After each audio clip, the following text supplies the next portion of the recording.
Ливанская королева Бриджит Габриэль в этом видео рассказывает о том, что происходит в мире. Меня зовут Тау, путешественник Клад, ваш любимый сионистский принц. Давайте посмотрим.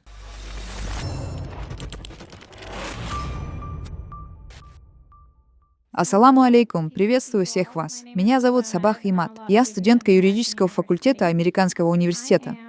Я здесь, чтобы задать вам простой вопрос. Я знаю, что мы изображаем ислам и всех мусульман плохими, но в мире насчитывается 1,8 миллиарда последователей ислама. У нас в стране более 8 миллионов американцев-мусульман, и я не вижу, чтобы они были представлены здесь. Мой вопрос в том, как мы можем вести идеологическую войну с помощью оружия. Как мы можем когда-нибудь положить конец этой войне? Идеология джихада, о которой вы говорите, это идеология. Как вы можете победить в этой войне, если не будете подходить к ней идеологически? Отличный вопрос. Я рада, что вы здесь, и я рада, что вы затронули эту тему, потому что это дает нам возможность ответить. Что меня особенно удивляет, так это то, что с самого начала этой дискуссии, которую мы ведем, мы обсуждали нападение на наш народ в Бенгази. Ни один человек не упомянул мусульман. Мы здесь не против ислама и не начинаем войну против мусульман. Мы собрались здесь, чтобы обсудить, как погибли 4 американца и что делает наше правительство. Мы собрались здесь не для того, чтобы критиковать мусульман. Это вы подняли вопрос о большинстве мусульман, а не мы. И раз уж вы об этом заговорили, позвольте мне пояснить свой ответ. Сегодня в мире насчитывается 1,8 миллиарда мусульман. Конечно, не все из них радикальны. Большинство из них мирные люди. По оценкам всех разведывательных служб мира, радикалы составляют от 15 до 25%. Таким образом, 75% из них — мирные люди. Но если вы посмотрите на 15-25% мусульманского населения мира, то увидите, что от 180 до 300 миллионов человек посвятили себя уничтожению западной цивилизации. Это равно количеству населения Соединенных Штатов. Так почему же мы должны беспокоиться о 15-25% радикалов? Потому что именно радикалы убивают. Потому что именно радикалы обезглавливают и устраивают резню. Если вы посмотрите на историю, если вы посмотрите на все уроки истории, то увидите, что большинство немцев были миролюбивыми людьми. И все же нацисты руководили страной. И в результате 60 миллионов человек погибли. Почти 14 миллионов в концентрационных лагерях. 6 миллионов были евреями. Мирное большинство не имело значения. Если посмотреть на Россию, то большинство россиян тоже были мирными людьми. И все же русские смогли убить 20 миллионов человек. Мирное большинство не имело значения. Например, если вы посмотрите на Китай, то увидите, что большинство китайцев тоже были мирными людьми. И все же китайцы смогли убить 70 миллионов человек. Мирное большинство не имело значения. Если вы посмотрите на Японию до Второй мировой войны, то увидите, что большинство японцев тоже были мирными. Тем не менее, Япония смогла проложить себе путь через Юго-Восточную Азию, убив 12 миллионов человек, в основном убивая штыками и лопатами. Мирное большинство не имело значения. На 11 сентября в Соединенных Штатах проживало 2,3 миллиона мусульман-арабов.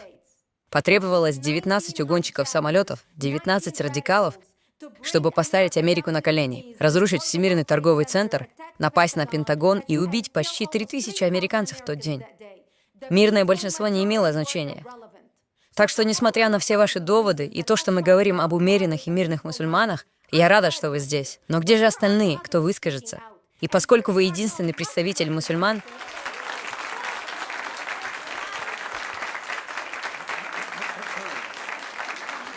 приберегите аплодисменты до конца.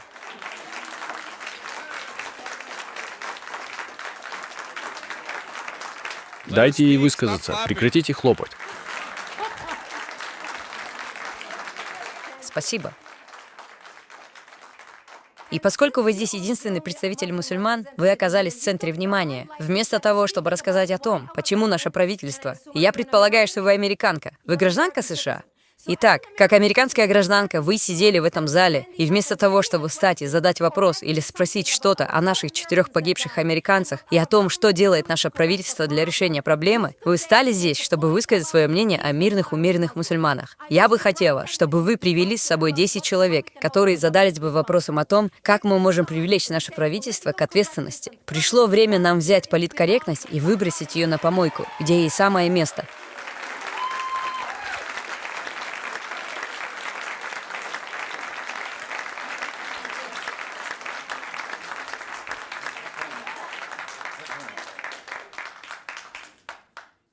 А потом будет угощение. Вы хотели бы ответить на этот вопрос? У вас есть что-то еще, что вы хотели бы сказать? Продолжайте. Комментарий.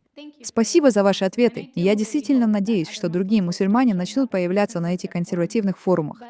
Но знаете, как мирной американской мусульманке, мне хотелось бы думать, что я имею значение. Я такая же американка, и я очень глубоко опечалена гибелью людей в Ливии. И я надеюсь, что мы добьемся справедливости для их семей. Но я не думаю, что эту войну можно выиграть только с помощью военных. Нужно обратиться к ним. Нужно усадить мусульман за стол переговоров, чтобы решить эту проблему. Я думаю, что все согласны с тем, что это невозможно выиграть только военным путем. И я думаю, что все это говорили. Скажите, кто возглавляет мусульманское движение за мир? Думаю, сейчас это я. Спасибо. Ну, на самом деле, вы знаете, я думаю, что этот клип относительно старый.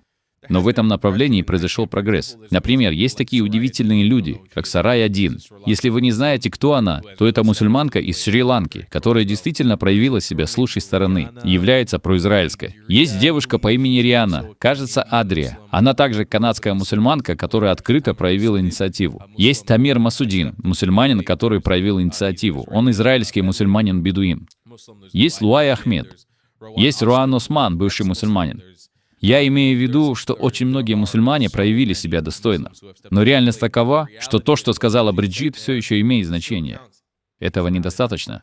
Если ваша группа состоит из 1,8, почти 2 миллиардов мусульман, большинство из которых настроены миролюбиво, так считает 75% людей, и еще 25% по-прежнему составляют почти, я имею в виду, что сейчас, честно говоря, статистика намного выше. Вероятно, где-то от 250 до 500 миллионов человек. Это больше, чем все Соединенные Штаты Америки. Это больше, чем весь арабский мир. На 100 миллионов человек. Это размер очень процветающей и многочисленной нации.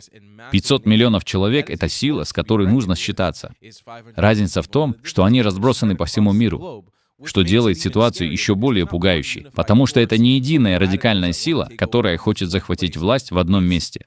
Эти радикалы распространены по всей земле. Они могут быть в Индонезии, они могут быть на Филиппинах, они могут быть в Саудовской Аравии, они могут быть в Египте, они могут быть в Азербайджане, они могут быть в Грузии, они могут быть где угодно. Вы понятия не имеете, где могут быть эти радикалы, потому что куда бы ни распространялся ислам, они потенциально могут быть там, захватывая и укрывая то, что по своим мотивам может быть очень мирной религией. Это может быть даже в Америке, это может быть в Израиле. Это есть в Израиле, это есть в Америке, это есть в Великобритании. Мы это знаем.